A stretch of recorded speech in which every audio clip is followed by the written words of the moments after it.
In the last lecture,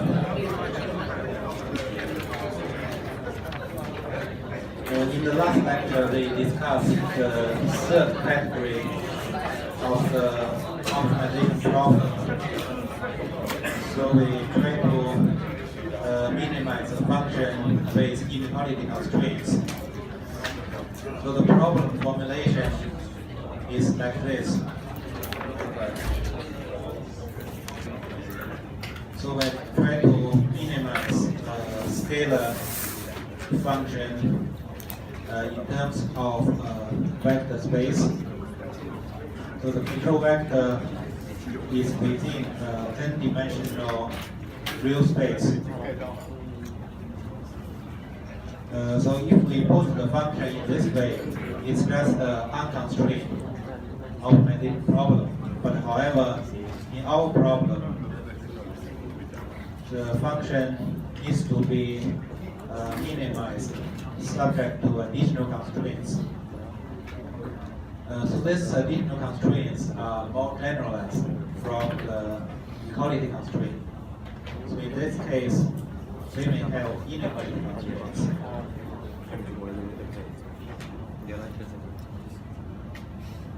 And we may have multiple constraints. So the M is in a real M-dimensional space.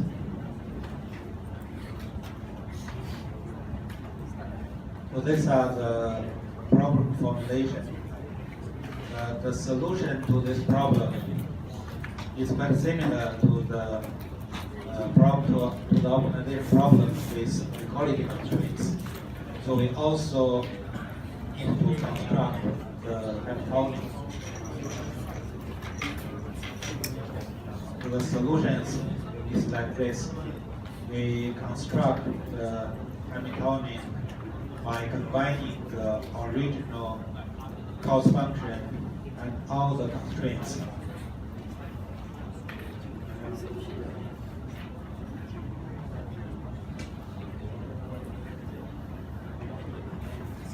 So if we put the function this way, you should note that this h is just a scalar. It's just a scalar function. Because scalar function, you know how to compute the derivatives. Because the cos function j itself is a scalar, and this product is also a scalar. So it's just a combination of all the constraints, but with different weights, with a different weight, with a lambda.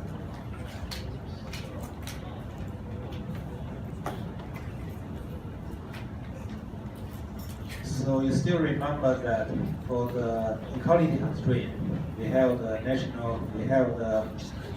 necessary conditions.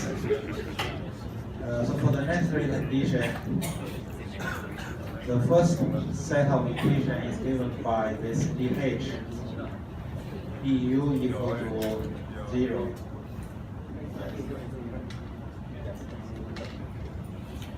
In this function, because the h itself is a scalar.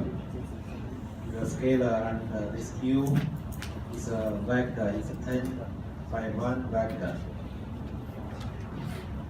So you know in this case, we actually arrive at n equations.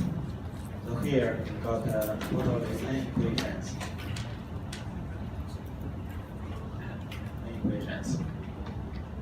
But however, totally we got n plus m unknowns. But here, you know that we got n plus m unknowns. So this n is from this vector of u, and this m from the lambda, from the Lagrange multipliers. So that there are totally plus m unknowns, but with only n equations. So we know we cannot uniquely determine these unknowns. So we declare the additional equations.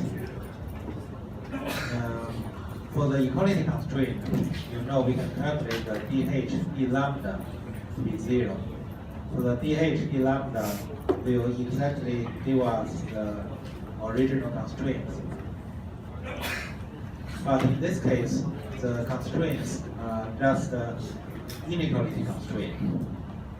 So you know for the inequality constraint, the constraints could be active or not active.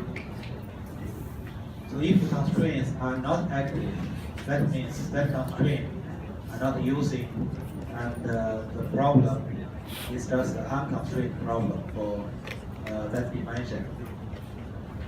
So in this case, we have to determine whether the constraint is active or not. So in this case, we have the additional conditions. So the additional conditions, so the first equation is given by this one. So the second condition is, so if the S constraint, if the S constraint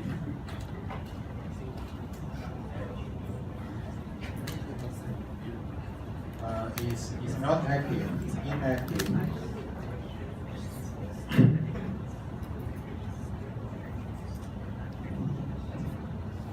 So if the S constraint is inactive, so if the constraint is inactive, that means this equation, the S equation, this Fi, U is smaller than 0.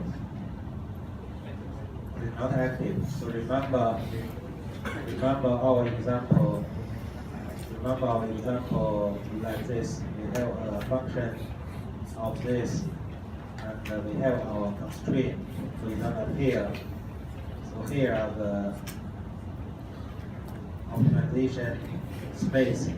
So in this case, the global solution is given by this point. So actually, the constraint is not using. The constraint is not active in this case. So if we have this Fi is smaller than 0, it's not active. So in terms of the Hamiltonian, that's equivalent to this product to be 0. So in this case, we know the corresponding Lagrange multiplier, this lambda I must be equal to 0.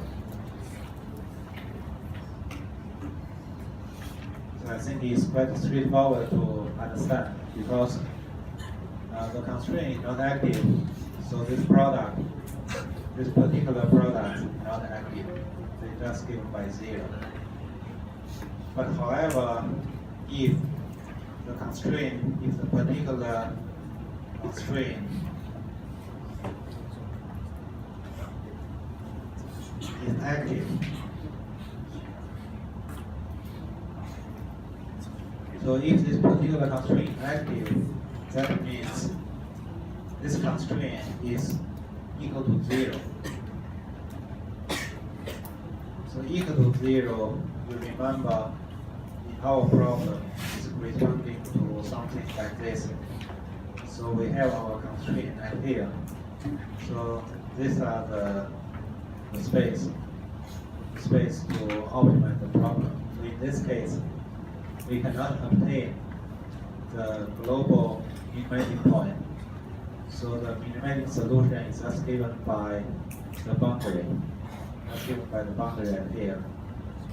So here are the optimization solutions. So in this case, the corresponding Lagrange multiplier must be greater than 0. So you must remember that. You must remember this condition, so it's greater than 0. So we will use this condition to determine the value of the Lagrange multiplier. In the last lecture, we used an example to illustrate why this Lagrange multiplier must be positive. So you remember it must be positive.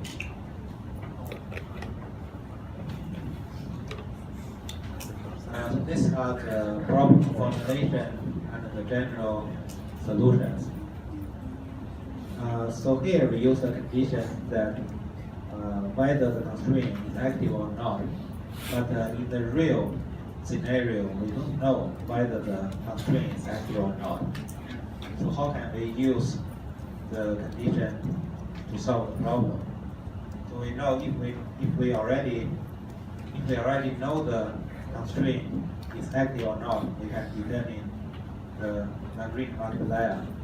So the problem is become much straightforward to solve.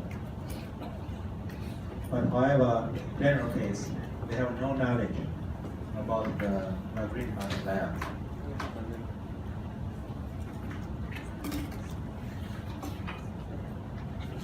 So we use an example to illustrate.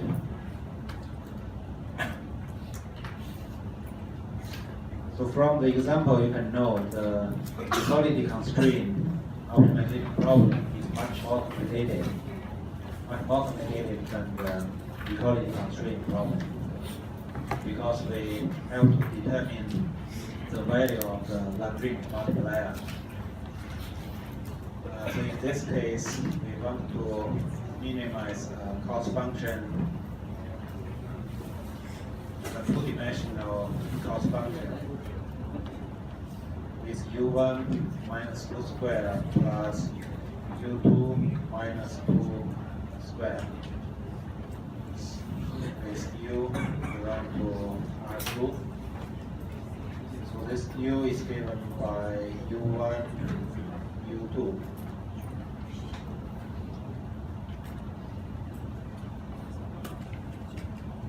Subject to the additional inequality constraint. So the u1 is between minus 10 and 1, and u2 is between 1 and 10.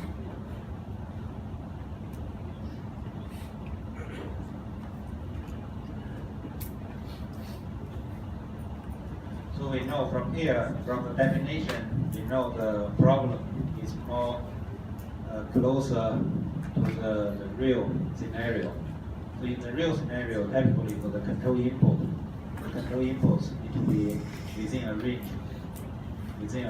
For example, for the acceleration, must be within a range.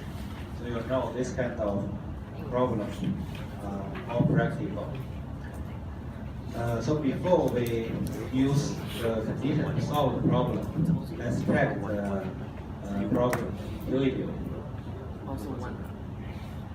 So from the problem,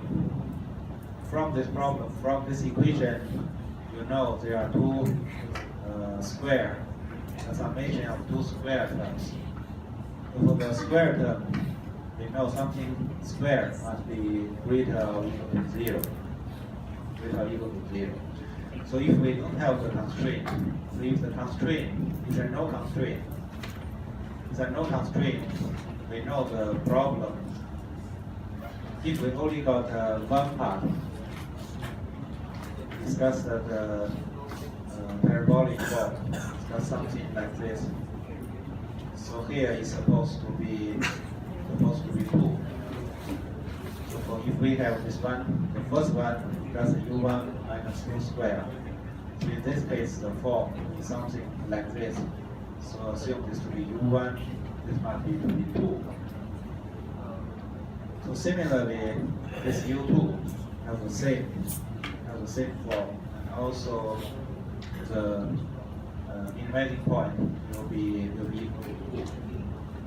So we know in this case, for unconstrained optimization problem, this u1 star will be 2, and the u2 star will be 2. This is a solution for this unconditional, for this unconstrained problem. But however, if we have this constraint, and for this particular function, we can check what happens. So for this u2, is between 1 and 10. So we know in this case, so for the u2, if we have this function, here is 2, and it's between 1 and 10. So we know, for example, we have 1 and here, we have 10 and here. So you know, in this case, the global solution is U2 star is for within the range. It's within the range. So you can expect this, we may still have this U2 star equal to 2. It's because this one is between 1 and 10.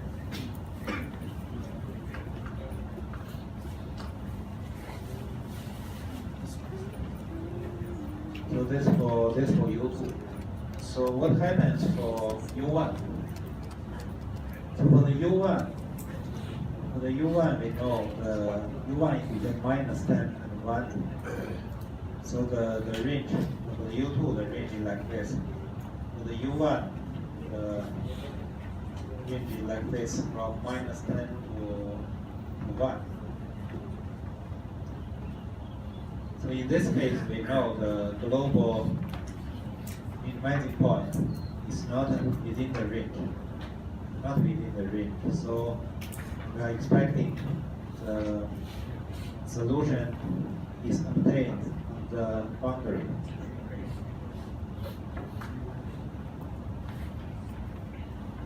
So from here, we know we are expecting this U1 star equal to 1 given by this boundary.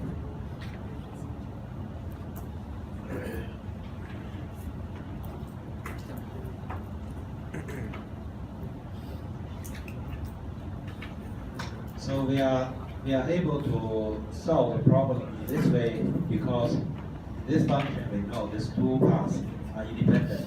So the first part is only depends on U1. The second part only depends on U2. So actually we can independently minimize the problem. We can independently solve the two parts. So intuitively we can know the solutions.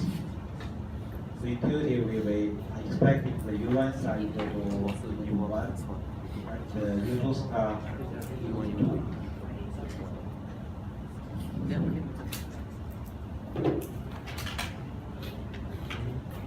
So now let's use the equation to verify whether we can get the same solutions. So the first step to solve the problem is to formulate the constraints properly. We know the standard constraint has the equation of f u is smaller than or equal to 0. So we require the constraints to be in this form. So we have to properly formulate the constraint to this format. So it's quite straightforward to do that. So for the constraints, so we have to determine the format for F1, F2, F3, F4, something like this for all the constraints. So for the constraints, we need to properly formulate. So for the first one, we have the U1. This U1 is smaller or equal to 1. So we may write the equation to be U1 minus 1 to be smaller than or equal to 0 for the second part. For the second part of U1. So similarly for the first part of U1, we need to shift the U1 to the left hand side. So it's minus 10 minus U1 is smaller than or equal to 0. We are doing this because we try to mimic the format for the constraints. The constraints must be given in this particular form. So from this example, we know that although we have this standard form of is smaller or equal to that. But actually, it's much more general. We can use the constraint to represent any format of the conditions. So even it's greater than something, we can change the form to be this particular format. So for the U2, we can do the same thing. This U2 minus 10 is smaller than or equal to 0, and 1 minus U2 is smaller than or equal to 0. So we have these four constraints. We have the four constraints. So from here, we know we can define the first one, the first part to be F1. So from here, we know the F1 is given by U1 minus 1. So the F2 is given by minus 10 minus U1. And the F3 is given by U2 minus 10. And F4 is given by 1 minus U2.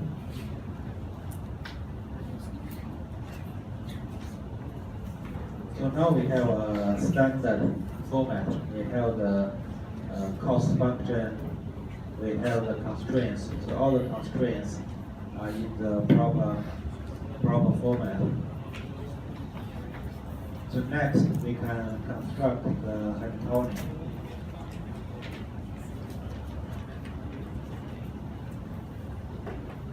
So the Hamiltonian is given by this H, is given by this K plus lambda transpose with F.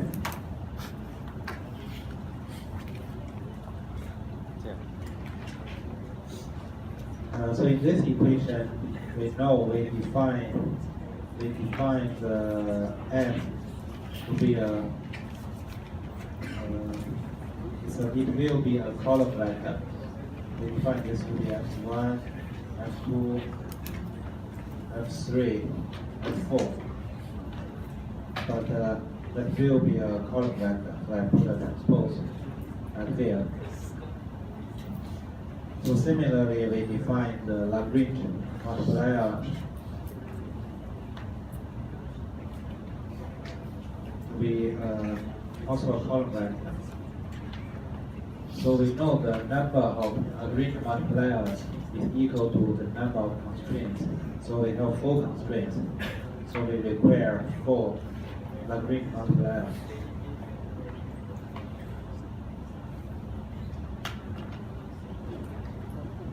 So we define the F this way, let's define the lambda this way. So we put all this into the Hamiltonian equation. So the J is given by U1 minus 2 square plus U2 minus 2 square plus lambda 1 multiplied by F1. So it's U1 minus 1 plus lambda 2 multiplied by minus 10 minus U1 plus lambda 3 multiplied by F3 is U2 minus 10 plus lambda 4 1 minus U2.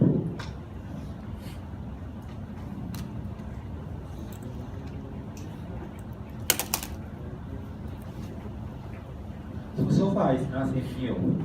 So far we just construct the constraints and construct the Hamiltonian. So it's exactly the same as what we did for equality constraint problems.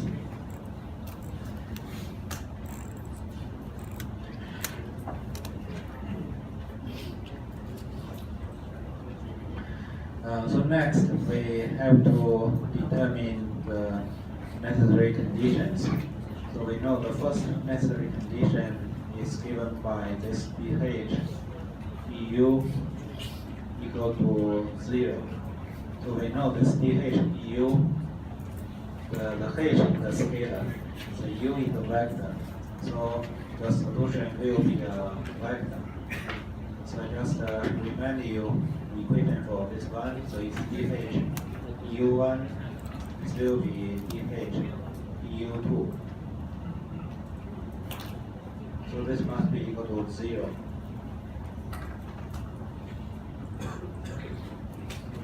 So what is dh du1?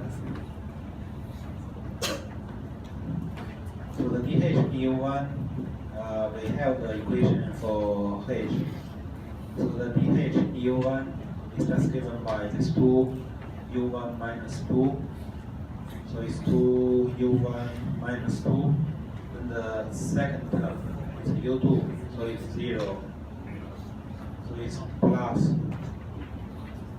the third term is given by this lambda 1 u1. So in terms of u1, got lambda 1. So it's lambda 1. The fourth term is lambda minus lambda 2 u1. So it's u1, so we got a minus lambda 2. And the other term are only for u2, so that will be 0. So this is equal to 0.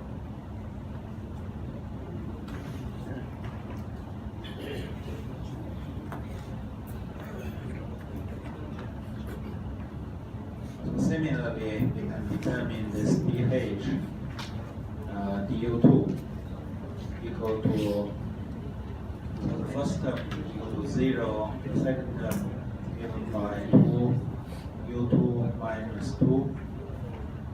So plus, then the following two terms are just for u1, so that will be 0. And the following terms will be lambda 3 u2, so it will be plus lambda 3 and minus lambda 4.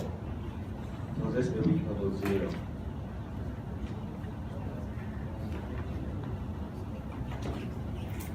So from these two, so here we only got two equations, but we know we have 6 unknowns. So here we have two equations. Here we got two equations, but we got 6 unknowns.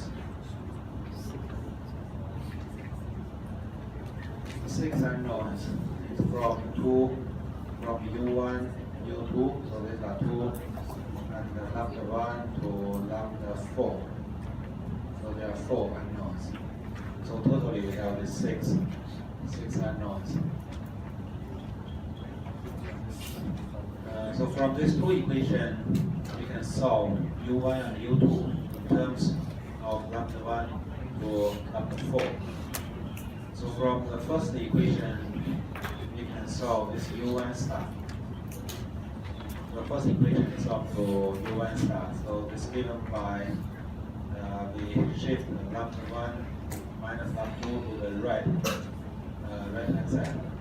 So this given by lambda 2 minus lambda 1 divided by 2 plus 2.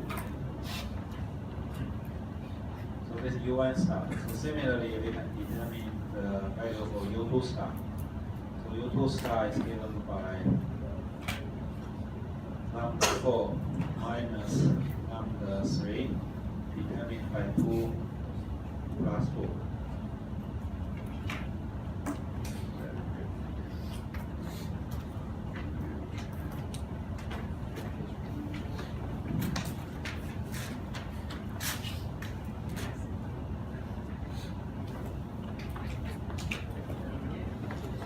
So far it's nothing new. So far nothing new. But now we have the equation in terms of Lagrange multipliers. And in this case, how to determine the value for the Lagrange multiplier. So we know we have this additional conditions. They are not equations, but the different conditions. conditions. So for each Lagrange multiplier, there will be two cases. For each Lagrange multiplier, it could be zero, either 0 or greater than 0. So for each lambda, we have two cases.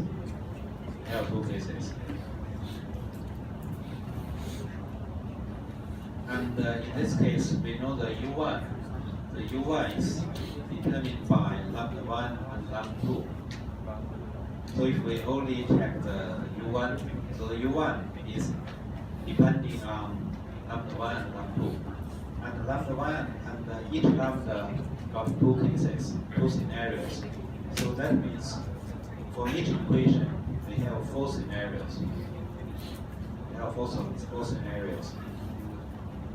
So the idea, so the following part will be unique in this problem. The following part will be unique. So the idea, so for example, for the first constraint, we know we have two scenarios. So if the constraint is equal to 0,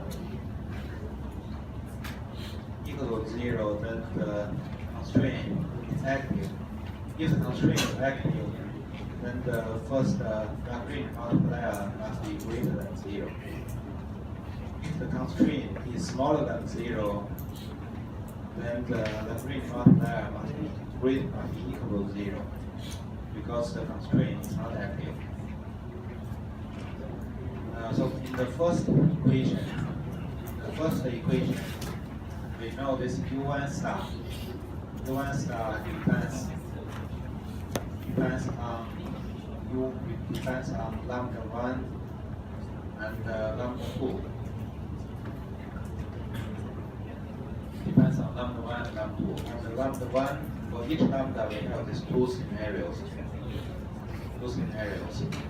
That means for U1 star, we have to determine four scenarios. So we know we got four combinations. So the lambda 1, the combination will be lambda 1 is greater than 0 for the first one, and also the lambda 2 is greater than 0. So the second scenario is lambda 1 is greater than 0 and lambda 2 is equal to 0. So the next scenario is lambda 1 is equal to 0, but lambda 2 is greater than 0. And the last one is lambda 1 equal to 0 and lambda 2 equal to 0. So we only have four scenarios. We only have this kind of four combinations because lambda cannot be negative. Lambda is only 0 or positive. So we use this condition to solve the problem.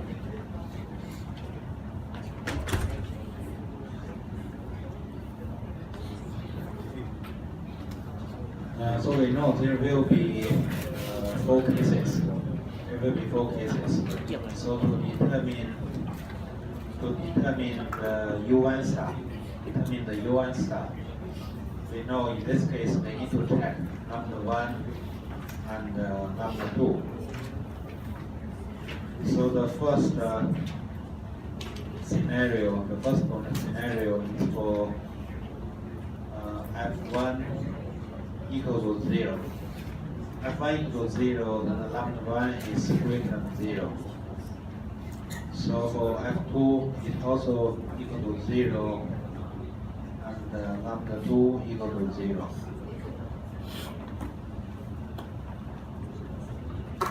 So this for two Lagrange multiplier.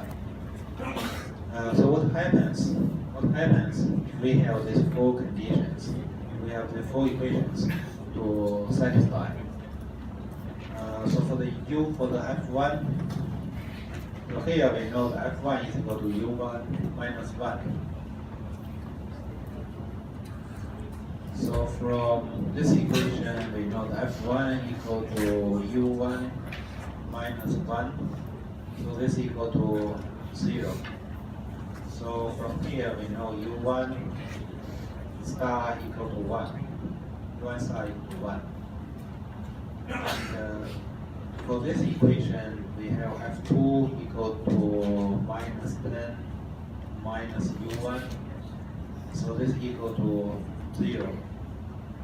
So from this equation, we can determine this U1 star equal to minus 10. So here we can see something conflicting, because here we have the U1 star equal to 1, here we have the U1 star equal to minus 10. So from here we know this is actually conflicting. So we cannot have these two constraints to be satisfied at the same time. So that means this condition is impossible. So in this case, this scenario is impossible. So similarly, we can for all the four scenarios, we will find only one of the scenario is possible. From here, we know this scenario is not possible. So what happens for the second scenario? The second scenario is for f1 is greater than f1 equal to 0. So the lambda 1 is greater than 0. For f2 is smaller than 0. For lambda 2 equal to 0. So for the f1 equal to 0, we have this u1 minus 1 equal to 0. So from here, we know this u1 star equal to 1.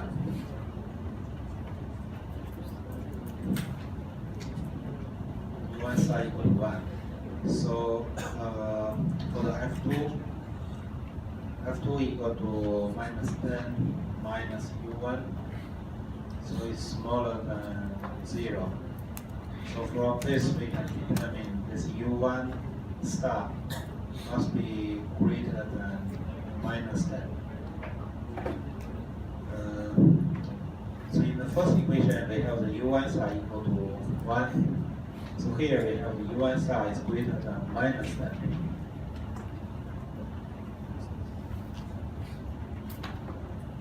So from here, we can see there are no conflicting.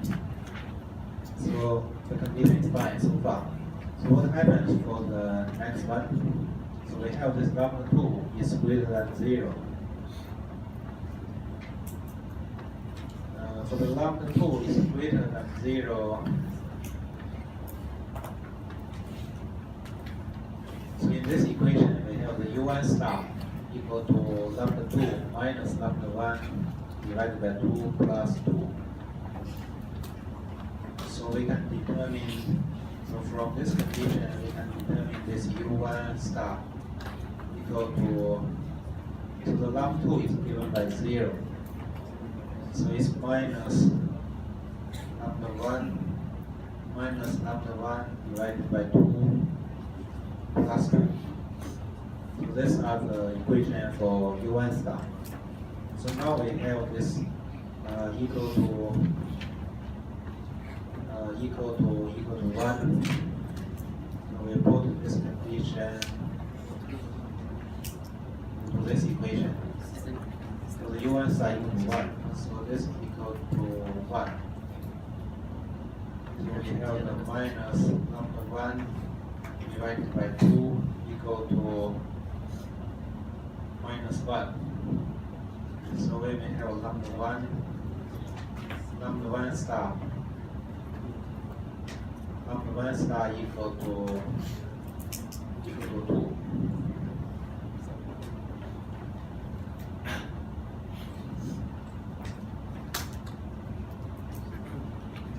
We use the equation for u1 star.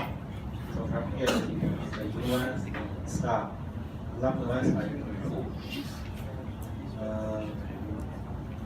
So what happens for this condition? So we check this one with this one.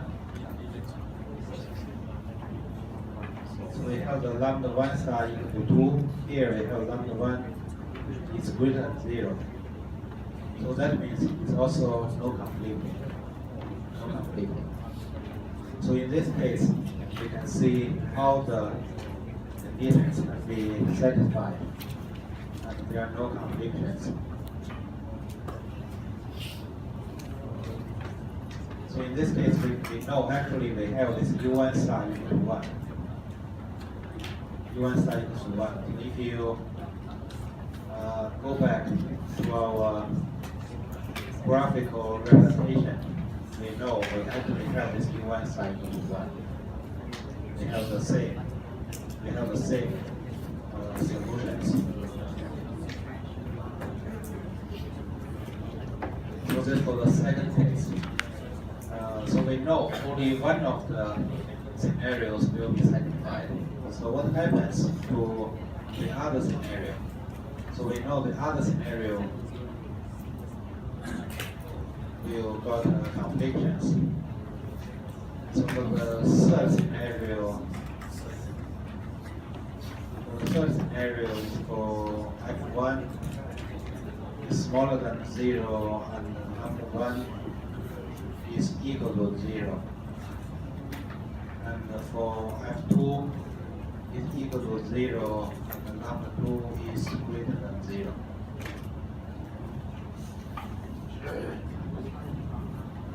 So if we have lambda 1 equal to 0, so from lambda 1 equal to 0, determine this U1 star equal to lambda 1, lambda 2 minus lambda 1, so the continuum at 0. So divided by 2 plus 2. So this given by lambda 1, given by lambda 2 for U1 star. So for f2 equal to 0, we know that f2 given by minus 10 minus u1 is equal to 0. So we can determine this u1 star equal to minus 10. u1 star equal to minus 10. So now we put the u1 star into this condition. So this condition, so this given by this minus 10. Minus 10. So we can determine the lambda 2. So we have this lambda 2 divided by 2 equal to minus 12. So we have this lambda 2 star equal to minus 24. So what happens for the condition and this one? So from here we know we determine the lambda 2 star equal to minus 24. But this condition we require the lambda 2 is greater than 0. So that means it is impossible.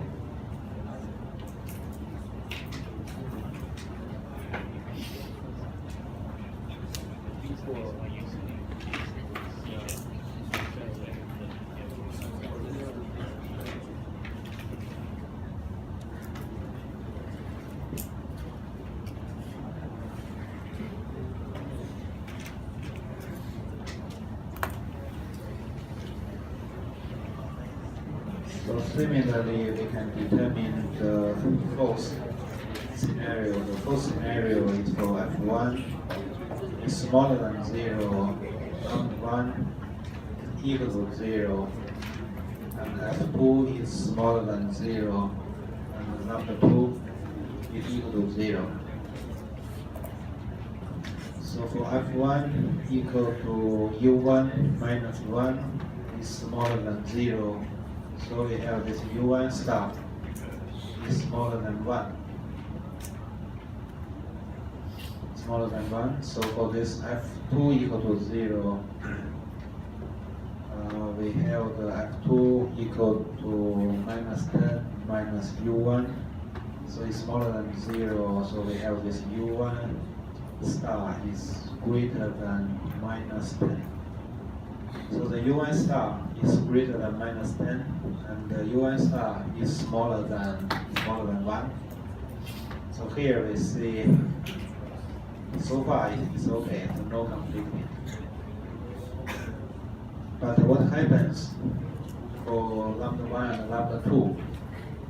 So from the lambda 1 and this lambda 2, we can determine this UN star.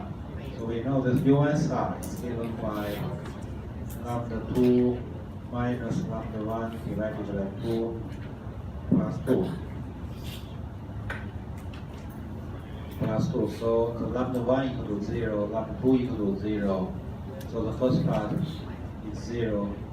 So we know this is given by 2. So the UN star is given by 2. So UN star is given by 2. So it's conflicting with this condition. So here we require the UN star is smaller than 1. So we see it's conflicting. It's impossible.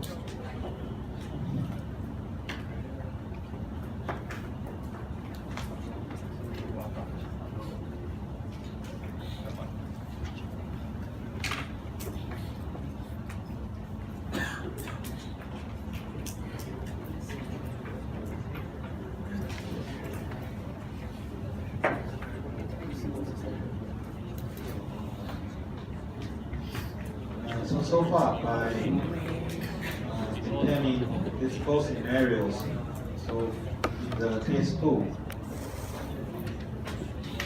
in the second scenario, we have determined this U1 star equal to 1, and the lambda 1 star equal to 2, and the lambda 2 star equal to 0.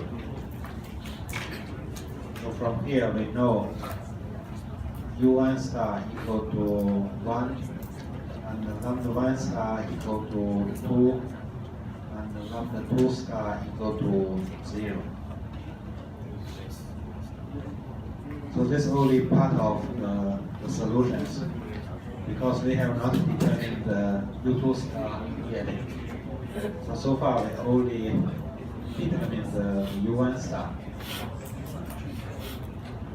So to determine the U2 star will be the same procedure. So next we determine this U2 star. To determine the U2 star, we know we need to discuss the lambda 3 and the lambda 4.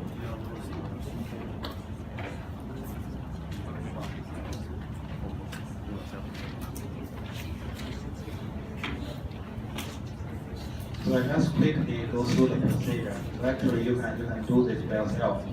The procedure are just exactly the same.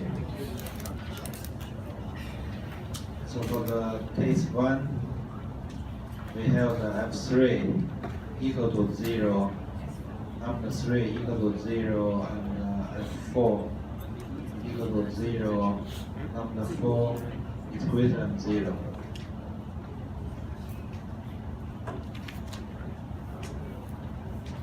So this case is rather straightforward. I will leave this for you to determine.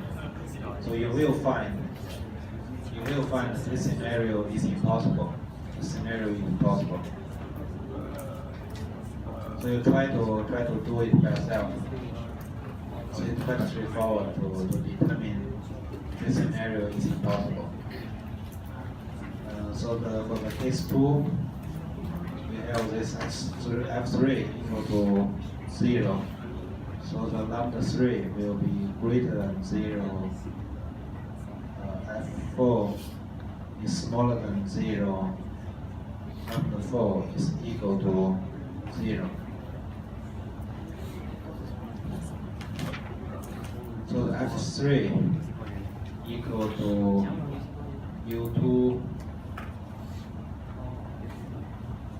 U2 minus 10 is equal to 0.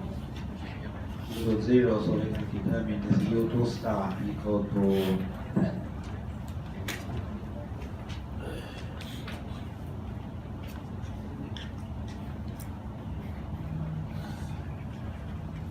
So from the lambda lambda 4 we can determine lambda 3 and lambda 4 we can determine the U2 star.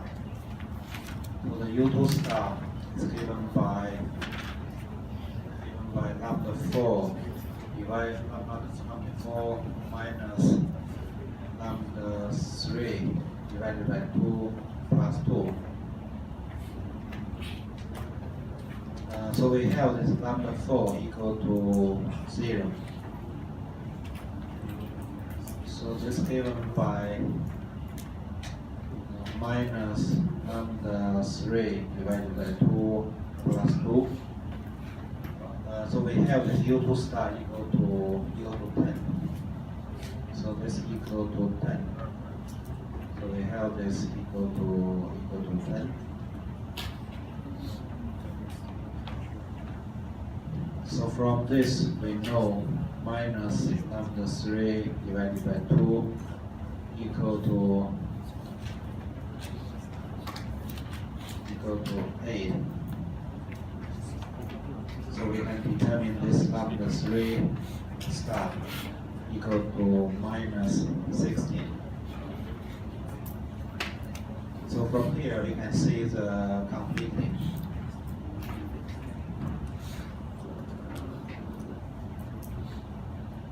So the lambda 3 is equal to minus 16, but here we require the lambda 3 is greater than 0. So we know they are impossible.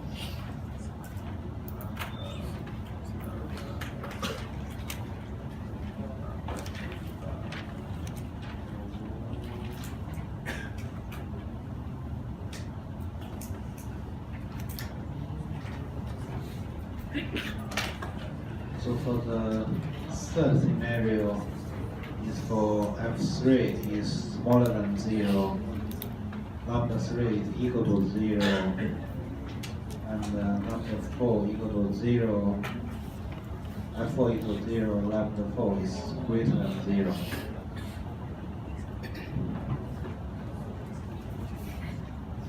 So in this case, the procedure is quite similar to the case 2. So I will encourage you to do this by yourself. You will also find this scenario is impossible.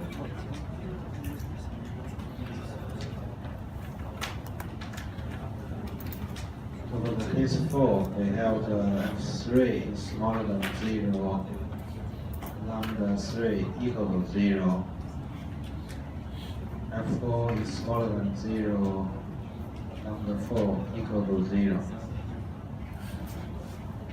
So for the f3 equal to U2 minus 10, so it's smaller than 0, we have this U2 star is smaller than 10. So this for f3. For f4, we have this f4 equal to 1 minus U2 is smaller than 0. So we have this U2 star is greater than 1. So the U2 star is greater than 1 and smaller than 10. So far it's fine. So far there's no conflicting. So for the U2 star given by lambda 4 minus lambda 3 divided by 2 plus 2. So in this case, we have lambda 3 equal to 0, and this lambda 4 equal to 0. So they are 0, 0. So we know this equal to 2. So this U star equal to 2. So 2 is greater than 1. So here we see there are no conflicting. So 2 is greater than 1. Also here we can see there are no conflicting. So the 2 is smaller than 10.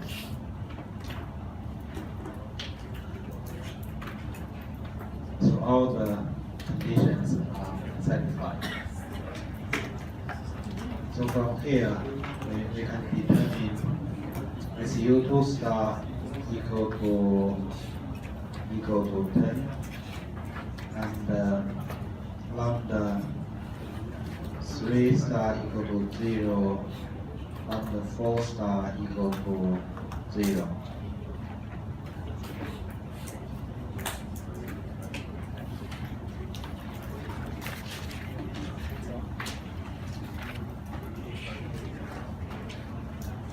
So in summary, we can also determine this base star. The base star is given by U1 star minus 2 square plus U2 star minus 2 square. So this U2 star given by this part given 0. So the first line is 1 minus 2 square. So this equal to 1. So these are the solution to the problem. So from this example, you know for the equality constraint. So the equality constraint, we have a set of equations to check. But only one of the equations will be satisfied. So also for the U2 star, you notice that the lambda 3 and the lambda 4 both are 0. So that means these two constraints are not active. So actually, we obtain the global unizing point for the U2 star.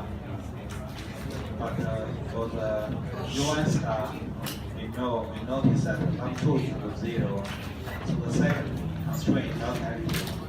But the first constraint is 2 is greater than 0. So that means the first constraint active. So the first constraint active, that means the solution is contained on the boundary. On the boundary is given by this one. We know the boundary is given by this one.